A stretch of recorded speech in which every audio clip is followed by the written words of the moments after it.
제가 발표드릴 내용은 블록체인에 대해서 사실은 약간의 기술적인 이해도는 필요합니다. 뭐 그것이 있어야 여러 가지 토론들이 좀 긍정적인 방향으로 갈 수가 있거든요. 그래서 그것들에 대해서 말씀을 드리려고 그러고요. 이 발표 자료를 앞으로 주시겠어요? 이 맨 뒷장인데. 제가 지금 발표할 건 40분짜리 발표 자료입니다. 저 보시면 여기 이게 제 개인 블로그입니다.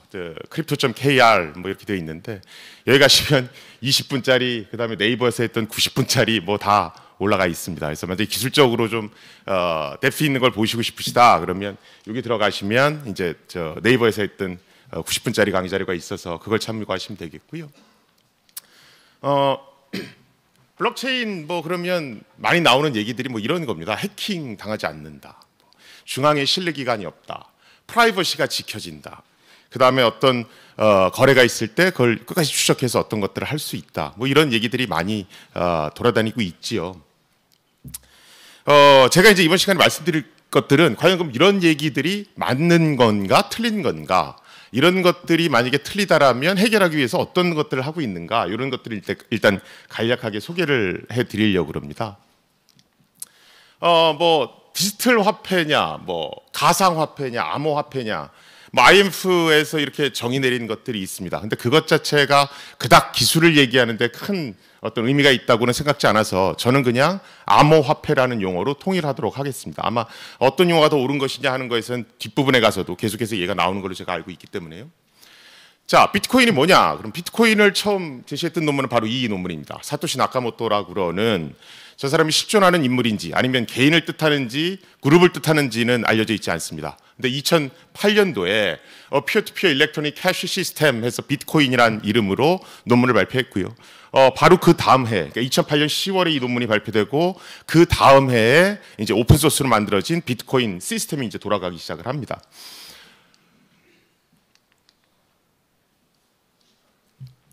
많은 분들이 비트코인은 최초의 전자화폐입니다. 최초의 암호화폐입니다. 이렇게 얘기하시는데 비트코인은 최초의 암호화폐는 아닙니다. EFF라고 이게 우리나라 말로 하면 전자개척자 재단이죠. 그래서 사용자의 프라이버시를 보호하기 위한 어떤 굉장히 강력한 시민단체입니다. 전 세계적으로 굉장히 유명하고요. 그 EFF라는 데서도 이런 글을 올렸습니다만 세계 최초의 전자화폐라고 하는 것은 1988년에 네덜란드의 암호학자인 데이비드 차움이라고 하는 사람이 만듭니다. 그게 바로 이분입니다. 그래서 논문 제목이 보면 Untraceable Electronic Cash라고 돼 있죠. 크립토라고 하는 암호학 분야의 세계 최고 컨퍼런스 중에 하나입니다. 여기에 실렸었고요. 다른 말로는 이분을 뭐라 그러냐 하면 프라이버시의 아버지 또는 익명성의 아버지라고 일컬어집니다. 기술 좀 이제 아시는 분들은 이제 토르 네트워크 이런 것들 많이 쓰시는데요. 그 토르 네트워크의 기본 아이디어를 제공하신 분도 이분입니다. 이분은 인터넷을 쓰면서 인터넷에서 전자상거래를 하려면 신용카드를 써야 되는데 신용카드를 쓸 경우에는 개인이 추적되는 내가 어디서 얼마를 썼는지 추적되는 문제가 생깁니다. 그게 이제 싫은 겁니다. 그래서 일상생활에 쓰는 화폐같이 내가 추적을 안 당할 수 있도록 할 수 있는 방법은 없을까 해서 일렉트로닉 캐시라고 하는 걸 제안을 하고요. 실제로 1991년에 디지캐시라고 하는 세계 최초의 암호화폐 회사를 만듭니다. 물론 몇 년이 있다 망했습니다. 이게 뭐 워낙 시대를 앞서가니까요. 데이비드 차움, 그러니까 데이비드 차움 박사가 1988년에 내놨던 암호화폐가 가져야 될 세 가지 요구 조건은 바로 이거 세 개입니다. 첫 번째는 추적을 당하면 안 되니까 익명성이 보장돼야 되죠. 우리가 어너니머티라고 보통 얘기하는 겁니다. 두 번째는 양도성입니다. A가 B한테 돈을 10원 썼으면 그 10원이란 전자화폐가 C한테도 가고 D한테도 가고 이렇게 유통이 돼야 되겠죠. 그래서 트랜스퍼러빌리티, 양도성이 있어야 되고요. 제일 중요한 게 이 중복 사용 방지입니다. 더블 스펜딩이라고 그래서 뭐 암호화폐, 전자화폐 쉽게 얘기하면 옛날 모 회사가 만들었던 도토리 같은 겁니다. 전자적인 형태의 어떤 정보죠. 근데 이게 전자적인 어떤 형태의 정보다 보니까 복사가 쉽습니다. 그래서 내가 100원이라는 돈을 주고 도토리 100원어치를 받았는데 10번 복사하면 이게 1000원이 되잖아요. 그래서 이게 복사를 통한 중복 사용을 막을 수가 있어야 됩니다. 그래서 데이비드 차움 박사는 이 세 가지 요구 조건을 내걸었고요. 실제로 이걸 충족하는 전자화폐 시스템을 1988년에 제안을 한 겁니다. 그러면 20년 후에 나온 이 비트코인은 뭐냐 하면 이 세 가지 기능에 더해서 분산 처리 기능이 들어갑니다.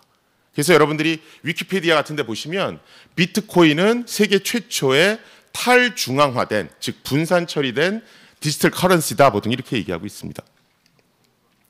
자, 그럼 디지캐시가 실제로 어떻게 돌아가느냐? 일반적인 일렉트로닉 캐시 모델은 지금 보시는 바와 같습니다. 내가 은행에 100원을 주죠. 1000원을 줍니다. 그럼 1000원어치 도토리를 받죠. 이 1000원어치 도토리를 상점이든 어디 쓸 겁니다. 쓴 다음에 상점은 나중에 자기가 받았던 도토리를 은행에 가져가겠죠. 그럼 은행은 그걸 다시 종이 지폐로 바꿔줍니다. 이게 기본적인 유통 구조죠. 여기서 은행은 장부를 하나 가지고 있습니다. 그래서 1년 번호 0001번짜리 도토리가 들어오면 장부에 0001번 도토리는 사용됨 이렇게 써놓는 겁니다. 그러면 나중에 다른 사람이 이걸 가져오려고 그러면 이제 중복 사용하는 걸 막을 수가 있겠죠. 데이비드 차원 박사는 이걸 위해서 이제 블라인드 시그너처라는 어떤 기법들을 씁니다. 그걸 쓰면 어떻게 되냐면 평상시에는 아이디가 안 나오다가 이 화폐의 주인이 안 나오다가 동일한 전자화폐를 2번을 쓰면 1년 번으로부터 아이디가 튀어나오는 그런 구조를 가지고 있습니다. 그게 이제 데이비드 차원 박사가 최초로 제안한 Untraceable Electronic Cash라고 하는 거고요. 사토시 나카모토는 뭘 하고 싶었냐면 얘를 없애고 싶은 겁니다. 그 당시에 여러 가지 사회적인 문제도 있었고 이 중앙의 기관이 무슨 통화량을 조절하고 뭐 이런 것들 자체가 싫은 겁니다. 그래서 이걸 어떻게 하면 없앨 수 있을까를 생각하는 겁니다. 근데 은행을 없애면 중복 사용을 어떻게 막느냐 하는 문제가 생기지요. 그래서 나온 것이 이제 블록체인 컨센서스 기술이라고 하는 게 나옵니다. 보통 우리가 뭐 신문이나 이런 데서 얘기할 땐 블록체인 메커니즘 이렇게 얘기하는데 정확한 명칭은 블록체인 합의 메커니즘, 블록체인 컨센서스 메커니즘이라는 표현이 훨씬 더 맞고요. 그럼 뭐 우리 많이 얘기할 때 뭐 알트코인 뭐 이런 얘기 많이 하는데 알트코인은 뭐냐면 비트코인을 제외한 여러 가지 그냥 코인 종류들, 얼터네이티브 코인 그래서 여러 가지 다른 코인들이라고 얘기하시면 되고요. 뭐 비트코인이 1위고 뭐 그다음에 이더리움, 리플 뭐 이런 것들이 쭉 있습니다. 근데 전문가들 보통 논문들을 보시면 알트코인 뭐 비트코인, 알트코인 다 합해서 한 1,500개 가량이 되는데 실제로 그 중에서 살아남는 건 뭐 1, 2%가 안 될 거다. 뭐 그런 얘기도 있습니다. 자, 그러면 제가 블록체인 컨센서스 기술, 블록체인 합의 기술이라고 말씀드렸죠. 그럼 일단 블록체인을 알려면 이 컨센서스, 즉 합의라고 하는 게 뭔지부터 알아야 됩니다. 여러분들이 합의 메커니즘, 컨센서스 기술에 대해서 인터넷을 찾아보시면 요 The Byzantine General Problem 해서 램포트 박사가 쓴 요 논문이 제일 먼저 검색이 될 겁니다. 1982년도에 나왔고요. 이게 뭐냐면 이 사람들이 전부 다 장군입니다. 여기 이제 비잔틴 장군 문제 이렇게 얘기하는데 이 사람들이 전부 다 장군이고요. 이 사람들이 요 성을 공략하려고 합니다. 그럼 부대를 이끌고 떨어져 있잖아요. 그래서 이 사람들이 서로 메시지를 교환하는 통신병을 서로 보내는 겁니다. 그래서 이 장군들이 언제 여기를 공격합시다 해서 의견 일치를 보면 그 시간에 여기 공격하는 거고 공격하지 맙시다 그러면 공격 안 하는 겁니다. 일종의 합의를 보는 거죠. 그렇죠? 근데 문제는 중간에 메시지가 조작될 수 있는 문제가 있습니다. 그래서 이 사람은 공격합시다라고 얘기해서 이 사람한테 갔는데 이쪽에는 공격하지 맙시다 뭐 이런 쪽으로 갈 수가 있겠죠. 그럼 이제 합의를 보는데 중간에 막 교란이 일어나게 됩니다. 이런 것들을 안정적으로 견디게끔 합의 메커니즘을 설계하려고 하는 겁니다. 이 합의 메커니즘이 잘 만들어지면 뭐가 되냐면 전자투표 시스템을 만들 수가 있습니다. 전자투표 시스템이라는 건 구성원 간의 합의를 구하는 거죠. 근데 실제로 우리가 전자투표를 하려고 그러면 그 투표에 어떤 부정적인 영향을 미치기 위해서 굉장히 여러 가지 공격들을 시도하잖아요. 그런 것들을 전부 다 견디면서 합의에 도달해야 됩니다. 그래서 사실은 이 컨센서스 메커니즘은 암호학, 저도 사실 박사학위는 암호인데 암호학을 공부하는 사람들은 8, 90년대부터 굉장히 열심히 했던 것 중에 하나입니다. 그래서 보통 인터넷 투표 그러면 암호학의 꽃이라고 그럽니다. 공격 포인트가 굉장히 많고요. 그것들을 전부 다 견딜 수 있는 어떤 메커니즘을 설계한다는 게 정말 쉽지가 않거든요. 실제로 80년도부터 나온 걸 보면 굉장히 많은 어떤 합의 메커니즘들이 있습니다. 그리고 그것들을 연구를 해왔고요. 근데 문제는 뭐냐면 이런 합의 메커니즘을 실제로 구현해서 돌리려고 그러면 시스템의 부하가 굉장히 많이 걸립니다. 일단 모든 공격을 다 막아내는 게 쉽지가 않고요. 또 그것들을 막아낸다 하더라도 그 시스템을 구현해서 돌리는 것이 쉽지가 않습니다. 예전에 모 대학 교수님께서 우리 2002년에 월드컵 했잖아요. 그 월드컵 MVP를 우리가 인터넷 투표로 뽑아보겠다 해서 그때 가장 연구가 많이 됐던 인터넷 투표 논문을 구현을 하셨습니다. 속도가 너무 느려서요. 월드컵 다 끝나고 하루인가 이틀 있다가 이 집계가 완료가 됐습니다. 이제 그 정도입니다. 그 정도로 시스템의 부하가 엄청나게 걸립니다. 사토시 나카모토가 한 것은 이것을 실용적으로 해놓은 겁니다. 그래서 사토시 나카모토가 한 블록체인 컨센서스 기술은 최초의 컨센서스 기술은 아닙니다. 하지만 굉장히 프랙티컬하게 만든 컨센서스 메커니즘인 건 맞습니다. 그래서 사토시 나카모토가 생각한 건 뭐냐면 옛날에는 은행이 독점적으로 장부를 만들었는데 구성원 모두가 은행의 역할을 하면 될 거 아니냐 이렇게 생각을 하는 겁니다. 그래서 구성원 모두가 인터넷을 쳐다보면서 어떤 놈이 거래를 했는데 이게 중복 사용인지 아닌지를 계속해서 체크하고 있는 겁니다. 그러니까 구성원 각각이 전부 다 장부를 기록하고 있는 거죠. 그렇죠? 이 장부를 만드는 방법에 무슨 퍼블릭이냐, 컨소시엄이냐, 프라이빗이냐 이런 것들이 있습니다. 자, 그럼 블록체인이 잠깐 어떻게 돌아가는지를 먼저 말씀을 드릴게요. 우리가 이제 블록체인으로 돈을 지불하려고 그럽니다. 돈을 지불하려고 그러면 내가 상점에 가요. 그럼 상점에 자기 지갑의 주소가 이런 식으로 QR코드 형태로 되어 있습니다. 그럼 제가 휴대폰 갖다 대서 QR코드를 찍죠. 그럼 이게 이제 주소로 바뀌어서 휴대폰에 들어갑니다. 그 다음에 내가 0.328551 비트코인 전송 그러면 이게 이 주소로 그냥 가는 겁니다. 내가 눈에 보이는 건 이렇고요. 실제 속에서 돌아가는 건 어떠냐면 내가 데이빗이라는 사람이 산드라한테 5비트코인을 보냅니다. 이렇게 보냅니다. 근데 그냥 하면 안 되고 우리가 보통 이제 계좌이체 같은 거 할 때 이제 서명을 하잖아요. 그렇듯이 우리가 전자서명이라고 하는 걸 합니다. 그 전자서명은 쉽게 얘기하면 여러분들 인터넷 뱅킹 하실 때 공인인증서 쓰시잖아요. 그 공인인증서 메커니즘이 기본적으로 전자서명을 이용하는 겁니다. 그래서 여러분들이 아마 비트코인 블록체인 관련한 논문 보시면 뭐 공개 키가 어떻고 개인 키가 어떻고 이런 얘기들이 쭉 나옵니다. 그러면 이 얘기는 그냥 공인인증서 비슷한 기술을 갖다가 전자서명, 우리가 계좌이체할 때 서명하듯이 서명하는 거구나 이렇게 생각하시면 됩니다. 그래서 데이빗이 산드라한테 나 5비트코인을 보냅니다. 그래서 자기가 전자적으로 서명하면 요게 날아가겠죠. 그렇죠? 자, 그런데 실제로 인터넷에 어떤 순간을 딱 보면 데이빗만 산드라한테 5비트코인을 보내는 게 아니고 리사도 산드라한테 보내고 뭐 메리는 존한테 보내고 이런 거래들이 많이 일어날 겁니다. 그러면 사람들이 인터넷을 막 보고 있으면서 이런 식으로 장부를 만드는 겁니다.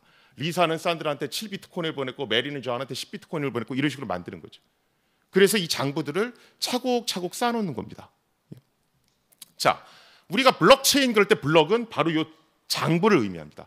그 시간대에 만들어진 장부를 의미하는 거고요. 뒤에 체인이라는 게 붙죠. 이 체인이라는 건 뭐냐면 장부를 사슬처럼 쭉 연결시켜 놓은 겁니다. 이건 왜 그러냐면 인터넷에서는 시간의 개념이 존재하지 않습니다. 우리나라에서 쓰는 시간과 미국에서 쓰는 시간과 시간이 다 다르죠. 그래서 시간을 어떤 기준을 세울 수가 없습니다. 만약에 기준을 세우려면 그 시간을 알려주는 그 기관이 또 하나의 중앙의 어떤 신뢰기관이 되겠죠. 그래서 여기서는 암호학에서 얘기하는 어떤 기술을 써서 장부들의 순서를 쭉 사슬처럼 연결을 시켜 놓습니다. 이걸 이제 체이닝이라고 그러고요. 다른 말로는 뭐 타임 스탬핑이라고도 얘기합니다. 이렇게 하게 되면 이 장부가 정확히 몇 시에 만들어졌는지는 모르겠지만 장부 152번이 153번보다 앞서 만들어졌다라는 건 알 수 있거든요. 그래서 블록체인이라고 그러는 건 그 시간에 어떤 시간의 장부를 순서대로 쭉 연결시켜 놓은 거라고 보시면 되고요. 예를 들어 특정 시간에 154번의 장부를 위조하려면 일단 여기에 들어간 전자 서명을 위조해야 되고요. 또 이 앞뒤 고리를 위조해내야 되죠. 그래서 이것들이 쉬운 게 아닙니다. 만약에 앞뒤 고리를 위조하면 이것들이 붙어있는 얘네들도 위조해야 되거든요. 그래서 어떤 걸 위조하려면 전체 체인을 다 위조하지 않는 한 굉장히 힘들어지는 겁니다. 자, 그런데 인터넷에서 장부를 만드는데 모든 사람이 은행의 역할을 하라고 그랬잖아요. 그러면 장부를 나만 만드는 게 아니고 서로 다른 구성원들이 막 만들거든요. 그럼 보십시오. 자, 예를 들어 어떤 순간에 장부가 하나 만들어졌습니다. 또 그 다음 T1이라는 시간에 장부가 만들어졌어요. 사슬처럼 연결되어 있죠. 그 다음 시간에 두 사람이 장부를 만들었어요. 그러면 장부 두 개가 여기 연결되어 있겠죠. 그렇죠? 그러면 그 다음 시간에 또 어떤 사람이 장부를 만들었어요. 이 사람은 앞에 장부 이 두 개 중에 여기에 연결시킬지 여기에 연결시킬지를 결정해야 됩니다. 그래서 우리가 보통 블록체인을 보면 같은 시간대에 여러 장부가 존재할 수 있는데 그 장부 중에서 옳은 장부는 이 체인의 길이가 가장 긴 장부입니다. 이렇게 얘기하는 게 바로 이 얘기를 하는 겁니다. 왜냐하면 어떤 사람이 장부를 만들었을 때 나는 유효한 장부 다음에 붙이고 싶을 거 아니에요. 내가 무효가 될 장부 뒤에 붙이면 내 장부는 쓸모없이 될 확률이 높잖아요. 그래서 사람들은 본능적으로 유효한 장부를 찾아서 그 뒤에 줄 서고 싶어 한단 말이죠. 그래서 블록체인을 보통 얘기할 때 유효한 장부는 대다수의 합의가 모인 장부다라고 얘기하는, 바로 이거 얘기하는 겁니다. 자, 여기까지가 블록체인에 대한 기본 개념이고요. 자, 그러면 내가 장부를 만드는데 일반적으로 만들 때는 인터넷 구성원에 누구든 만들 수 있습니다. 누구든 만들 수 있습니다. 그런데 사실은 누구든 만들 수 있게끔 하면 이런 것들을 조정해 나가는 게 쉽지 않단 말이죠. 그래서 장부를 만드는 방법에 퍼블릭 블록체인, 컨소시엄 블록체인, 프라이빗 블록체인 뭐 이런 것들이 존재합니다. 이게 뭐냐면 퍼블릭 블록체인은 장부를 누구든 만들 수 있습니다. 누구든 만들어서 장부를 연결시킬 수 있고요. 유효한 장부는 뭐냐면 길이가 제일 긴 장부입니다. 왜냐하면 구성원 대다수의 합의가 그 체인에 모여있기 때문에 그렇습니다. 근데 이거 되게 어렵단 말이죠. 이게 우리 5천만 국민이 다 투표할 수 있는 인터넷 투표 만들기 쉽지 않잖아요. 그래서 그럼 장부를 만드는데 이거 너무 어려우니까 장부를 만들 수 있는 권한을 특정 몇몇한테만 주자. 또는 장부를 만들 수 있는 권한을 특정 한 기관에만 주자. 이게 컨소시엄 블록체인, 프라이빗 블록체인 이렇습니다. 그래서 사실은 블록체인을 만들 때 컨소시엄 블록체인이나 프라이빗 블록체인을 한다라고 그러면 그렇게 어렵진 않습니다. 프라이빗 블록체인이 제일 쉽고 그다음 컨소시엄 블록체인, 그다음에 퍼블릭 블록체인 이런 식으로 갑니다.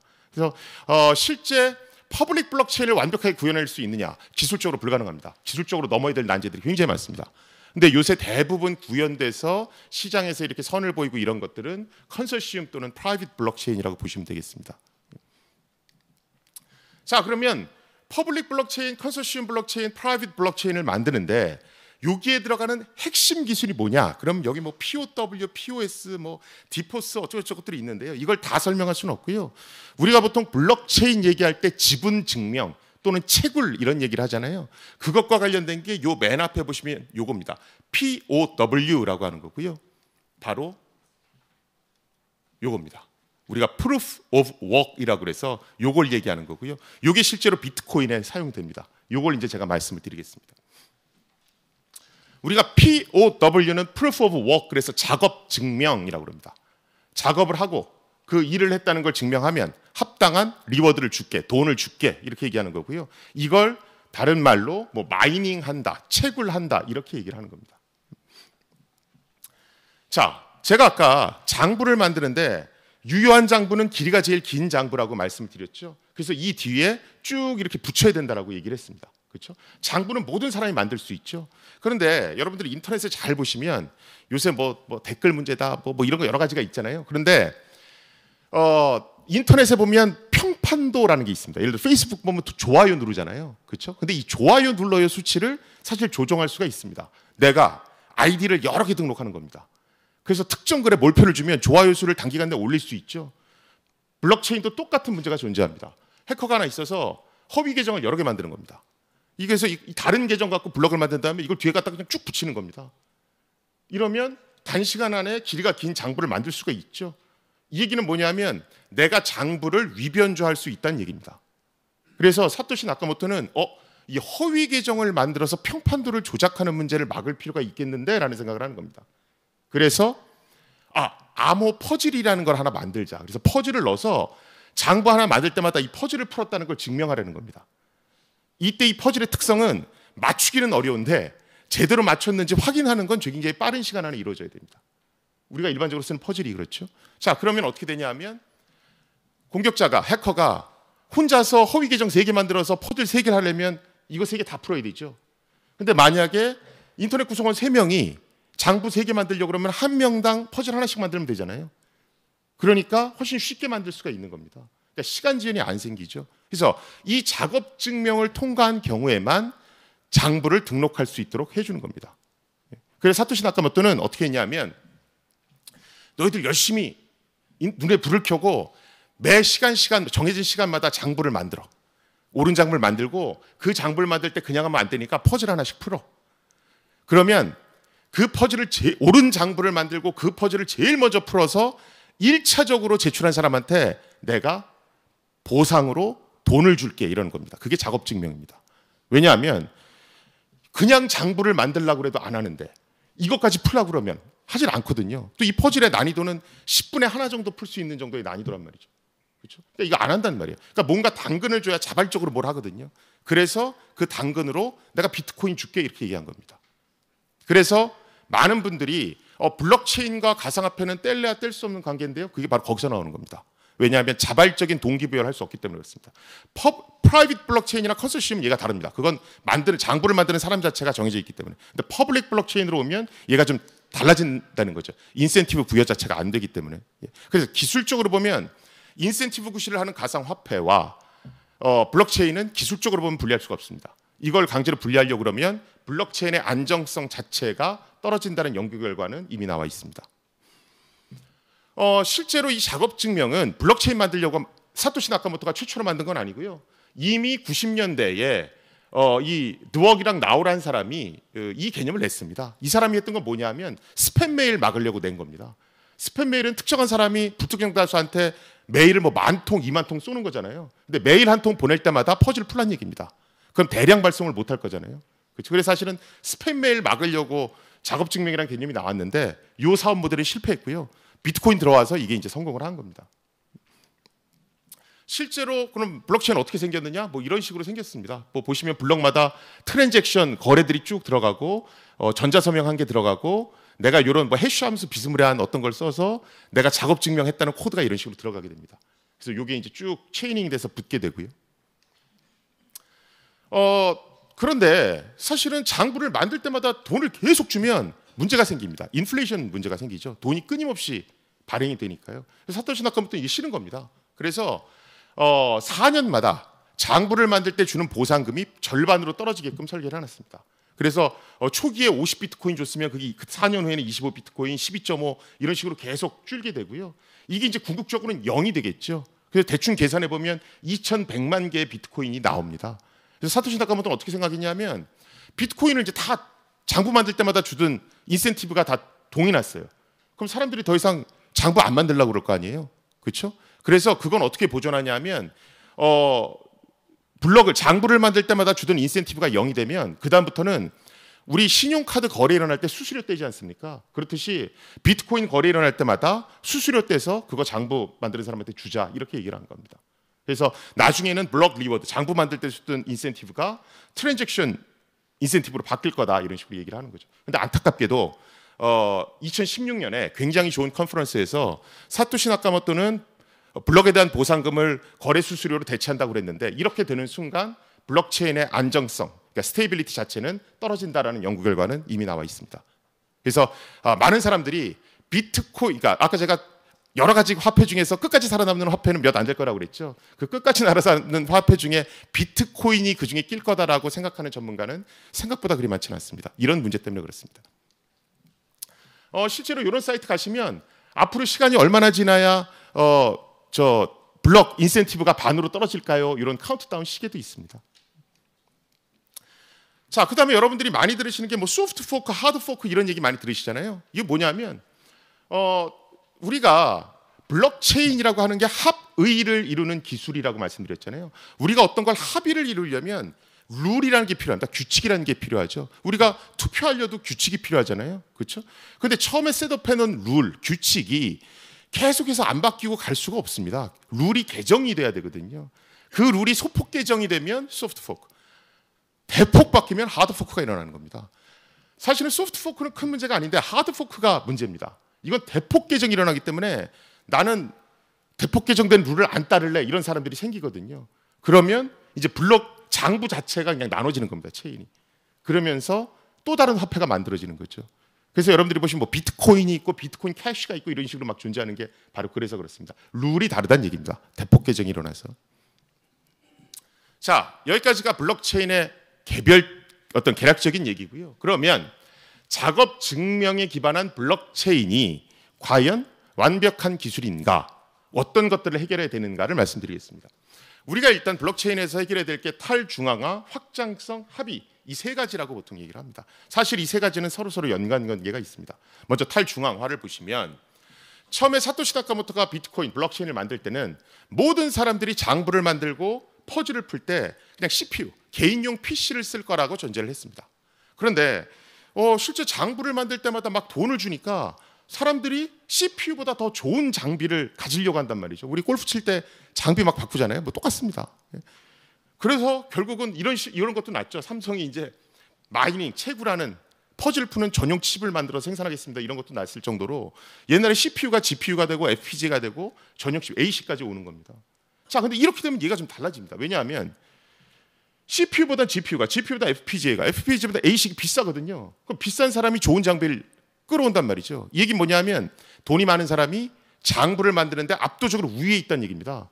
그러면 인터넷상 구성원 사이의 형평성이 깨지기 시작하죠. 돈 많은 사람이 장부에 압도적인 영향을 발휘할 수 있다는 겁니다. 두 번째는 돈이 되니까 참가자들이 뭉치기 시작합니다. 우리 같이 해봅시다. 그래서 이런 것들을 한다는 거죠. 대량으로 이걸 만들어 놓고 산업단지에 값싼 산업 에너지 쓰면서 이걸 돌리는 겁니다. 엄청나게 돌리는 겁니다. 그러니까 전문꾼들이 생기는 거죠. 실제로 조사를 했더니 이런 전문꾼들은 대다수 81%는 중국에 있다는 겁니다. 실제로 이런 사람들이 큰 영향력을 발휘할 거야 라고 많은 사람들이 생각을 했어요. 근데 저것을 실제로 실험적으로 분석한 논문이 올해 초에 파이낸셜 크립토그래피라는 곳에 실렸습니다. 이게 뭐냐면 1위를 차지하고 있는 비트코인과 2위를 차지하고 있는 이더리움은 과연 탈중앙화되어 있는가. 이 논문에서는 실제로 비트코인의 경우 상위 탑 4개의 전문 장부 만드는 꾼들, 마이너들, 이더리움 같은 경우에는 상위 탑 3의 마이너들이 장부를 좌지우지할 수 있다. 이 연구 결과는 이미 2018년에 나왔습니다. 자, 그 다음에 확장성 문제를 또 빼놓을 수가 없습니다. 많은 분들이 비트코인을 뭐 P2P 네트워크야 뭐 이렇게 얘기하세요. 그러면서 이제 파일 공유했던 거를 많이 떠오르십니다. 파일 공유 시스템의 P2P 네트워크가 비트코인에서 얘기하는 P2P 네트워크는 조금 다릅니다. 뭐냐면 우리가 파일 공유를 할 때는 그냥 나한테 파일을 빨리 줄 수 있는 사람을 찾아서 그 사람한테 파일 받으면 됩니다. 이게 파일 공유입니다. 근데 비트코인에서는 보세요. 어떤 거래가 일어났습니다. 그럼 이거 장부를 만들어야 되잖아요. 그럼 기본적으로 어떤 전제가 전제하냐면 제가 어떤 돈을 지불해서 거래가 생기면 거래가 발생했다라는 정보가 여기 계신 모든 분들한테 똑같은 시간 안에 도달해야 됩니다. 그 정보를 똑같이 봐야 똑같이 장부 만들기 시작할 거 아니에요. 만약에 어떤 사람은 그 정보를 일찍 보고 어떤 사람은 그 정보를 늦게 보면 어떤 사람은 장부 만드는데 늦게 시작할 거고 어떤 사람은 일찍 시작하죠. 그렇죠? 그래서 비트코인에서 만든 P2P 네트워크는 모든 구성원 간의 정보가 거의 동일한 시간에 도착해야 된다는 절대 명제를 갖습니다. 이게 이제 굉장히 어렵게 되는 겁니다. 자, 그러니까 어떻게 되냐면 블록 생성, 그러니까 장부를 생성하는 데 걸리는 시간이 블록 전파 시간보다 커져야 됩니다. 그러니까 뭐냐면 다음 장부를 만들 때 무조건 빨리 만들도록 하는 게 아니고 정보가 저 뒤편까지 도달될 수 있는 시간을 벌어줘야 된다는 겁니다. 그래서 블록 생성 시간을 무작정 줄일 수가 없다는 거죠. 그래서 사토시 나카모토는 이걸 10분으로 해놨고요. 이게 이제 초당 한 7회 정도 거래가 되는 겁니다. 그런데 우리가 비자 시스템 같은 경우에 초당 1700회 거래가 일어나거든요. 그러니까 이게 굉장히 큰 간격이 있죠. 물론 이걸 줄이기 위해서 굉장히 많은 기술들이 연구되고 있습니다. 하지만 기술적 자체가 이 블록 생성 시간을 엄청나게 줄일 수가 없습니다. 그럼 스테이빌리티 자체가 떨어집니다. 그래서 2017년에 이제 가상화폐 관련해서 굉장히 전문가가 자기 블로그에 하나 썼더라고요. 블록체인은 실제로 보면 구성원이 많이 참여하면 많이 참여할수록 굉장히 약해지는 숙명을 타고났다 이런 얘기를 합니다. 자, 그 다음에 실제로 여러 가지 기술들이 실제로 연구되고는 있습니다. 그런데 이런 것들이 스케일러빌리티를 그나마 조금 업그레이드 시키기 위해서 되는 것이지 사실 완벽하게 어떤 문제를 해결하고 있지는 못합니다. 앞으로 블록체인에서 저걸 뛰어넘어야 될 굉장히 큰 난제 중에 하나입니다. 실제 한국은행에서 했더라고요. 9,301건의 데이터를 가지고 지급결제 실험을 했습니다. 근데 기존에 9시간 걸렸는데 2시간 33분이 추가로 소요됐다고 합니다. 이게 왜냐하면 고의적으로 시간 지연을 두기 때문에 그렇습니다. 또 여러 가지 네트워크상 뭐 좀 복잡한 면도 있고요. 그다음에 이제 안정성. 과연 합의가 제대로 이루어지고 있는가를 보겠습니다. 여기 보시면 제가 임파서빌리티에 이렇게 동그라미 쳐놨죠. 이게 뭐냐면 실제로 일반적인 환경에서 컨센서스, 합의 메커니즘을 만드는 건 불가능하다는 얘기입니다. 일반적인 네트워크 환경이 이런 거죠. 어느 컴퓨터 상에서는 정보가 빨리 전달되고 어느 컴퓨터 상에서는 정보가 좀 늦게 지연되고, 왜냐하면 그건 인터넷 거리에 따라 좀 다르겠죠. 이런 정상적인 환경에서는 합의 메커니즘을 만드는 게 굉장히 어렵다는 겁니다. 임파서블 하다는 얘기입니다. 왜? 어떤 사람은 정보를 빨리 받고 어떤 사람은 늦게 받기 때문에 정보를 빨리 받는 사람이 그 합의를 조작할 수 있다는 얘기입니다. 그래서 이론적으로는 굉장히 어렵고요. 실제로 블록체인도 이론적인 안전성을 입증하기 위해서 여러 가지 노력이 있습니다. 그런데 대부분 전제 조건이 있습니다. 모든 네트워크에서는 정보가 똑같이 전달된다. 또는 모든 네트워크에서는 정보가 적어도 D타임 안에는 다 도착한다. 뭐 이런 전제 조건들이 있습니다. 그래서 우리가 쓰는 일반적인 환경에서 안전성이 입증되지 않았고요. 또 그거 말고도 굉장히 많은 공격 기법들이 계속해서 나옵니다. 이 중에서 어떤 것들은 공격이 나오면 그 다음 업그레이드해서 알고리즘이 고쳐진 것도 있고요. 작년 말에 나온 공격 기법들은 아직도 알고리즘이 업데이트되고 있지 않습니다. 그게 업데이트되면 또 이제 알고리즘이 바뀌겠죠. 그 다음에 알고리즘 자체가 제대로 됐다 하더라도 소스 코드 상의 문제가 있을 수도 있습니다. 비트코인 만들면서 그걸 오픈 소스로 만들었거든요. 근데 전문가가 만들지 않았기 때문에 오픈 소스 자체의 취약점을 굉장히 많이 갖고 있고요. 실제로 이더리움이나 비트코인 같이 큰 가상화폐 시스템들은 우리가 지금 버그 바운티, 그래서 취약점 신고 포상 제도를 합니다. 취약점을 신고해주면 포상금을 주는 겁니다. 그래서 여기 보시면 한국 사람이 2위에 돼 있죠. 저희 연구실 같은 경우도 지금 뭐 내놓고 지금 포상금 받는 거 기다리는 친구도 있습니다. 그래서 코드 자체에도 이런 문제점들이 굉장히 많다는 거죠.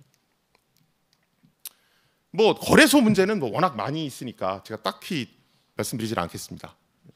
뭐 앞으로 나아지겠죠.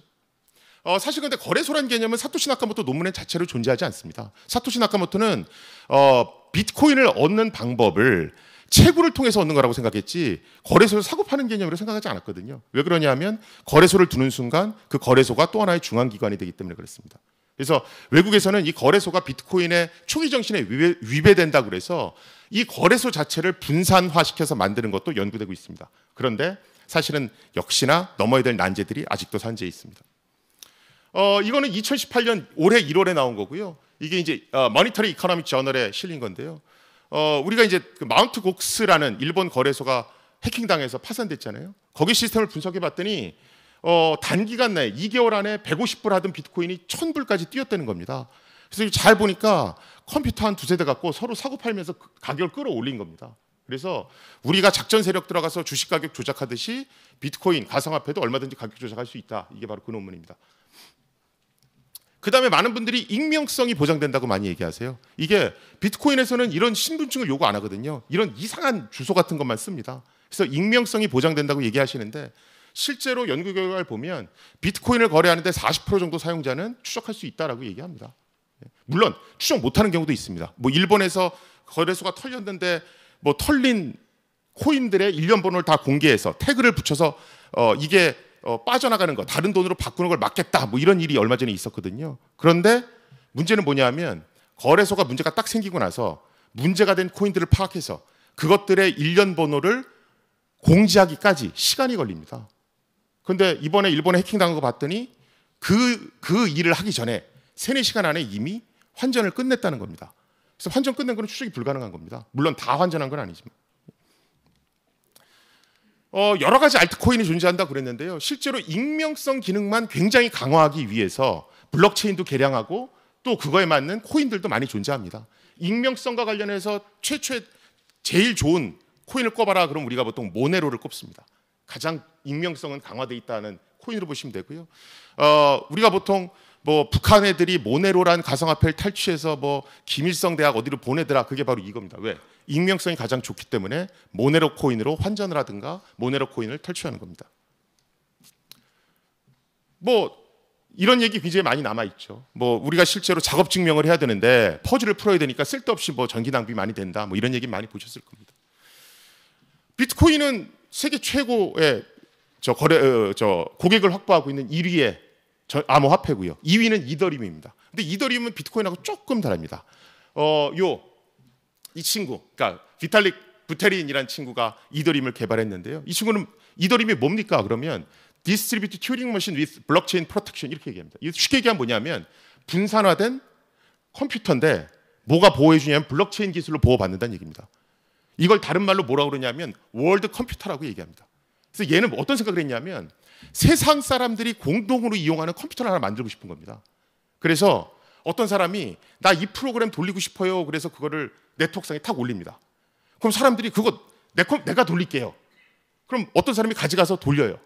그래서 정상적인 결과가 나오면 그 사람한테 돈을 지불하는 겁니다. 분산 컴퓨팅 비슷한 겁니다. 그래서 실제로 내가 그만한 컴퓨팅 파워가 없어도 네트워크 구성원의 컴퓨팅 파워를 이용해서 일을 같이 할 수가 있겠죠. 분산해서 막 처리할 수가 있겠죠. 그래서 이런 걸 꿈꾸는 겁니다. 모든 사람이 공동으로 작업할 수 있는 분산 컴퓨터를 만들겠다. 그게 얘가 하는 거고요. 실제로 얘가 이 프로그램을 돌리는데 잘못 돌릴 수도 있잖아요. 그래서 다른 결과가 나올 수 있는데 그것들은 나머지 사람들이 장부 확인하듯이 눈을 부릅뜨고 장부 확인하겠다는 겁니다.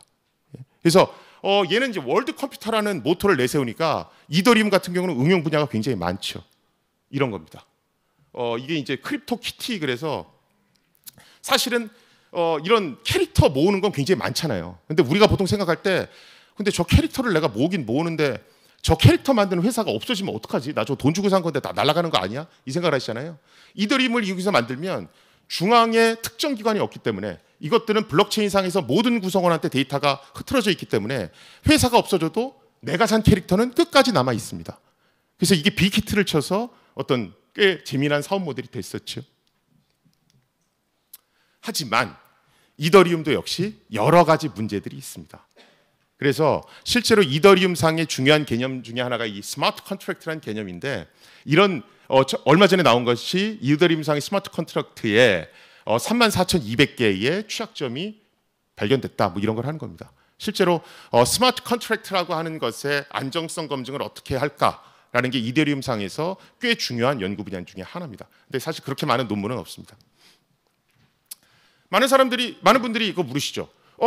그럼 가상화폐는 블록체인만 갖고 만들 수 있나요? 그렇지는 않습니다. 블록체인 말고 탱글이라고 하는 것들. 자, 블록체인은 이렇게 장부 하나가 쭉 연결되는 거죠. 요거는 조금 요거보다는 다르죠. 장부가 좀 이렇게 분산돼 있잖아요. 요건 이제 탱글 네트워크이라고 얘기를 합니다. 그래서 이런 탱글 네트워크에 기반한 그 이오타라고 하는 가상화폐도 있습니다. 이 이오타라고 하는 가상화폐는 IoT 환경에 특화돼서 만들어진 거고요. 근데 이것도 역시 문제가 있습니다. 그래서 얼마 전에 이오타상의 전자서명 메커니즘에 이제 문제가 생겨서 그걸 이제 MIT 연구진들이 문제 제기를 한 적이 있습니다. 근데 여기 뭐 또 음모론이 끼고 뭐 이래서 지금 이오타 커뮤니티와 MIT 암호하는 커뮤니티가 서로 지금 기술적 논쟁을 벌이고 있는 뭐 그런 상황입니다. 뭐 블록체인 활용 사례 많을 수 있습니다. 많을 수 있는데 사실은 지금 제가 말씀드렸듯이 해결해야 될 문제들도 굉장히 많습니다. 그게 해결이 되면 여러 가지로 활용할 수 있습니다. 일단 블록체인을 활용했을 때 제일 좋은 점은 가용성이 확보되는 겁니다. 그다음에 합의를 잘 모을 수 있고요. 하지만 가용성이 확보되는 대신에 정보를 공개해야 되니까 프라이버시가 노출된다는 문제가 생깁니다. 그럼 많은 분들은 그거 암호화해서 공개하면 되는 거 아니에요? 라고 얘기하시는데 장부를 암호화해서 공개하면 아무도 장부를 확인 못하죠. 그렇죠? 그러니까 그 부분을 또 해결해 줘야 됩니다. 그래서 우리가 보통 영지식이라는 걸 쓰는데 그걸 또 쓰면 이 기술이 또 복잡해집니다. 그래서 효과적으로 돌릴 수 없는 문제가 또 생깁니다. 물론 외국에선 그런 기술들을 계속해서 연구하고 있고요. 요거는 최근 2017년도에 ETH 연구팀이 냈습니다. 블록체인을 정말 쓰고 싶으시면요, 그냥 무턱대고 우리 블록체인 할 거야 하지 말고 요 순서도를 한번 따라가서 정말로 블록체인을 우리가 쓰는 게 맞는지 아닌지를 자가 점검을 해보십시오. 그래서 논문까지 발표를 했습니다. 그래서 우리나라 보면 사실 마케팅 포인트 때문에 그냥 막 얘기하시는 경우가 있는데 사실은 블록체인보다 중앙 집중형이 훨씬 난 경우도 있습니다. 그래서 조금 면밀하게 따져보실 필요도 있고요. 결론입니다. 사실은 많은 암호학자들이 블록체인의 가능성들은 보고 있습니다. 근데 지금 현 상태에서 비트코인이나 블록체인은 스티브 벨로비나 맷 블레이즈는 굉장히 유명한 보안학자들입니다. 근데 이 사람들이 보통 얘기하는 건 블록체인이란 건 지금 막 실험실을 탈출한 생명체가 막 세상으로 나온 것 같다. 또는 블록체인이랑 비트코인은 되게 신기한 게 이론적으로는 안 돌아가는데 실제는 돌아가고 있다. 뭐 이렇게 얘기합니다. 저는 줄기세포에 비유합니다. 무궁한 가능성을 가질 수 있으나 아직도 난제는 남아있다는 겁니다. 실제로 저는 블록체인과 가상화폐는 뗄래야 뗄 수 없습니다. 그 얘기는 뭐냐면 어떤 가상화폐가 좋다 나쁘다를 판단하려면 기반이 되는 블록체인이 어떠한 기술적 공헌도가 있는지를 확인해야 됩니다. 근데 문제는 그 정보 자체가 제대로 시장에 공급되고 있지 않기 때문에, 또 굉장히 전문적인 얘기가 나오기 때문에 일반인들로서 그 블록체인의 기술적 어떤 것들을 알아채기가 굉장히 힘듭니다. 근데 이제 정부가 나서든 아니면 어떤 커뮤니티가 나서든 해서 그런 것들이 좀 건전한 정보가 유입되도록 노력이 돼야 될 것 같고요. 외국에서는 그게 시작이 됐습니다. 실제로 커뮤니티들이 막 얘기하면 네 기술적인 얘기가 틀렸잖아. 그래서 막 공방이 이루어지고 있거든요. 그래서 우리나라도 그런 블록체인에 대한 기술적 합의, 이 정도가 돼야 안전한 거다라는 게 이루어져야 되지 않나 싶습니다. 이 후반부에는 그냥 여러 가지 논의들이 있어서 거기에 대한 제 그냥 답글을 이렇게 써놨으니까요. 그냥 이렇게 읽어보시면 될 것 같습니다. 예, 감사합니다.